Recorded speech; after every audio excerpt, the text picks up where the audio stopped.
today's episode, I take a look at setups on gold, the S&P 500 and Nasdaq. We also have some action from our Discord trading room. Enjoy. Welcome to another weekly market review here with FX Price Action Setups. I just want to send a big thank you out to all the traders in the trading room. It was a wonderful week we had. Thanks for everyone sharing setups.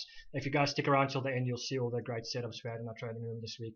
Also, just a reminder, we have the FX Sniper Challenge running currently. There's still 2 weeks left in the challenge, and there's still another week left if you guys want to enter there. If you need any information about what's at stake or how to enter, you can find the description or the information in the description below.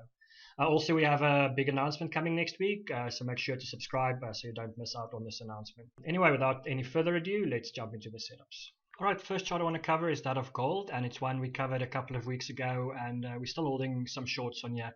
But just to sum up, we are looking for this market to make a bit of a correction, either to this first resistance at 1450 or possibly even a bigger correction down to 1350. But yeah, we still haven't even reached this 1450 level yet, and hopefully we'll find a short opportunity next week to at least get us to this level.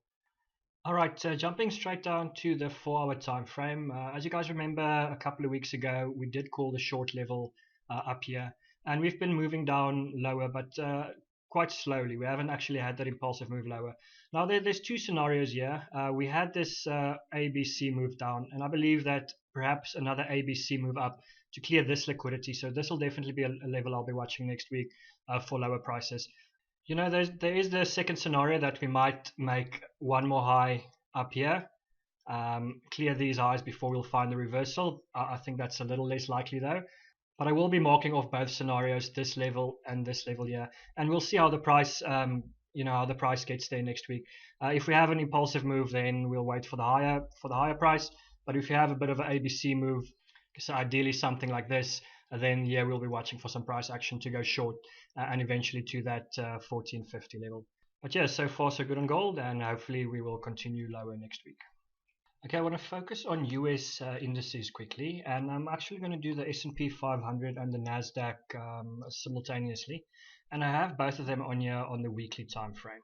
Now, what you can notice here is we had, after we had this big crash earlier, now we've had this correction now, and it seems to be forming a bit of a three drive, or even an ending diagonal, which means we are still expecting higher prices on both these pairs. Now, just for a measured move, if we use a three drive pattern for the S&P 500, that should get us to around 3,100, and on the Nasdaq that should get us to around 8,200. Using the round numbers. But let's quickly jump down to the smaller time frame. Alright, so just jumping to the 1 hour time frame, as you guys can see here, the S&P and the Nasdaq, they both found some resistance here on the upper trend line, and it does look like we're going to be making higher prices now. So we're going to be looking for some long opportunities next week.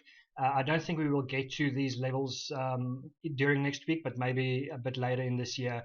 Once we get here, we'll zoom to the smaller time frame and look for some reversals.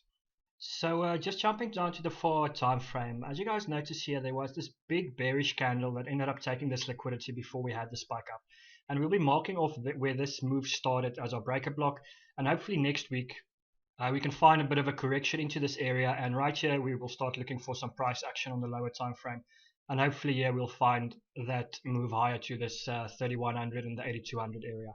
Alright guys, that's it from me. I'll see you all in the trading room.